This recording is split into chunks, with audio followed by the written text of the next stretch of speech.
Hi, everybody. I'm Ronnie Shaver from Ronnie's Garage in Southern California. And this is our monthly technical seminar via Zoom. So what we're going to do is we're going to go through this list. It's going to be on a 53R type. This is a Ronnie's Garage service sheet. I have, over the years, I've taken the factory recommended schedules and added things and deleted things that I felt weren't really all that important. And I've come up with my own annual maintenances. On a previous technical meet, we talked about oil changes versus service. So for me, an oil change is like going to the doctor for your annual physical and saying, hey, could you just check my blood pressure? Everything else is fine. How do you know? You don't know unless you check the other things. That's why they're called annual physicals. This is what your car needs, I feel, on an annual basis. Doesn't matter how much you drive it, the car will actually deteriorate by just sitting anyways. So what we're going to do is we're going to go through this list. It's going to be on a 53R type. I own one that's not in as nice shape as this because I took it apart years ago and I have yet the time to put it all together. In fact, as I'm working on this, if you look at the rolling carts behind it, those are some of the parts that go back on the car. Some assembly required. Hopefully your cars never get to that stage. Hopefully I live long enough to get it back together. So this is a good car. Like I said, 53R type. The annual maintenance is, first it starts with just a road test, which I've already done on this car. And during the road test, you want to kind of run through the functions on the car. You want to listen and feel for any potential problems. So you're going to be working the brakes. You're going to be looking for play in the steering, noises, rattles. On more modern cars that have a lot more features like electric windows, air conditioning, electric seats, cruise control. You kind of want to try all those things out once a year. Okay. And there's two reasons for that. First of all, if things don't work, you might want to address it when it's still just a little thing. And then also, some things will go bad if they're not used, kind of like our bodies. We can't go out and expect to run a marathon without training before that. So we have to start gradual and move up. So during this road test, also you listen for exhaust noise and smell too. That's one thing that a lot of people think is not a big deal. Sometimes the exhaust pipes will rust through or whatever happens, but if you have exhaust fumes coming out under the car and your trunk seal, it's kind of iffy, might have some gaps in it, and you're driving down the road and you roll down the window, what happens is those exhaust fumes get sucked in through the trunk into the cabin. Now, carbon monoxide will put you to sleep. It's the last thing you want to do when you're driving a car. So exhaust, even if it's outside and it's noisy and it doesn't bother you, you want to watch out for the fumes. And the same thing can happen coming up through the firewall. There's a lot of holes in the firewall, seals, whatever, to allow those exhaust fumes in. That's something to really pay attention to. Most people can't stand it, so they want to address it, but some people don't. So I've already road tested this car. What did I note on this? Really, this car is in pretty good shape. The parking brake didn't work. And then I also noticed the clutch.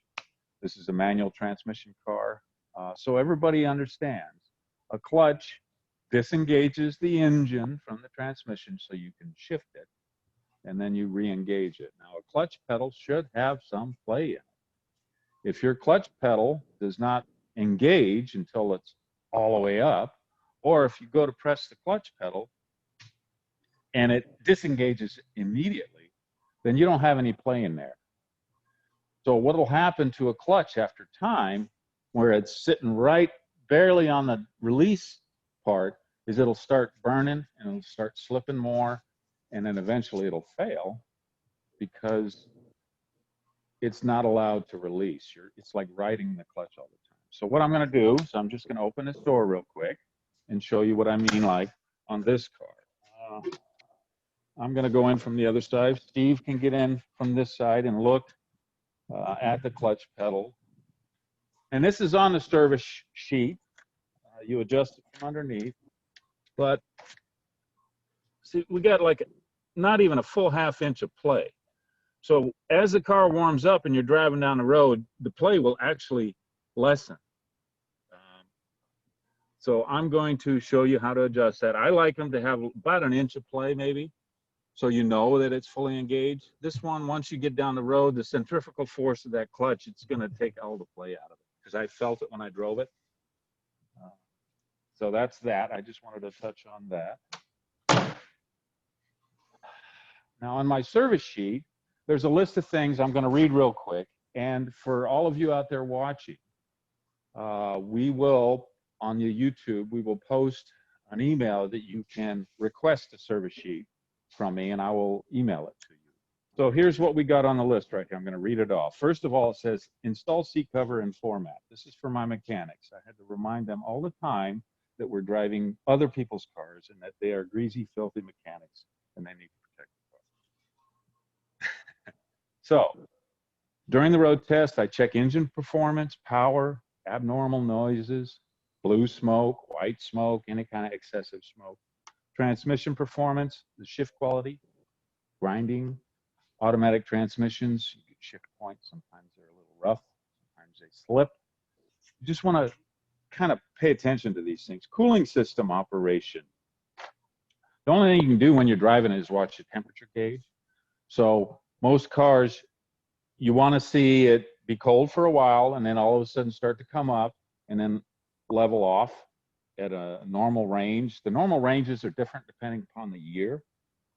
These like to, because they have a centigrade gauge, they like to run between 75, 85. That's a good range for them. In traffic and hot day, they'll go over 90, but these are real sensitive to heat, so be careful. If my shop were located next to a freeway, I would do that. Unfortunately, I'm like 5-6 miles from a freeway, so I don't go on road tests on the freeway unless there's a specific problem for that. So if you are an owner and you just want to exercise your car, I highly recommend you get on the highway.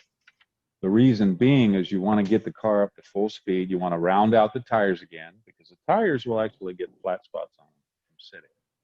So, and they won't round out, that's my term by the way, until they get warm and you got to drive down the highway. Plus, you will get the exhaust system, it'll get all the moisture out that way. You think about the exhaust system, it sits there, and then when you drive it, it gets hot, and then it'll cool down, and when it cools down, as it draws moisture out of the air, and it collects, and that's usually the cause of mufflers rotting out, pipes rotting out. It's just sitting, the moisture sitting there and never getting dried out.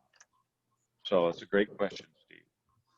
Steering operation, I've got here abnormal noises, shimmy, pull, and I actually should add one more on there, play, the amount of play. These old cars, sometimes the old steering boxes will wear over time and you get a lot of play. So if you have to do this to keep it between the lines on the road, you might want to try to address that. Brake performance. On these cars, they have a servo. The braking system on this is a combination mechanical rear. The rear wheels are full mechanical.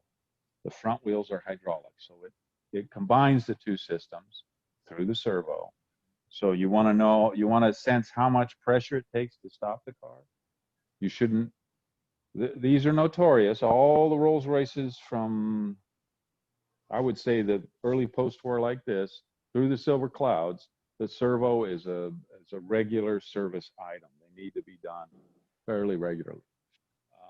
So that's your booster, that's your assist. You should always have a hard brake pedal on these things. There might be more play, but it should always be hard. But once you hit that spot where you start to feel resistance and you add resistance or pressure, it should grab. It should start to grab. If you add pressure and it just keeps rolling and you don't feel any real braking power, then your servo may be at fault.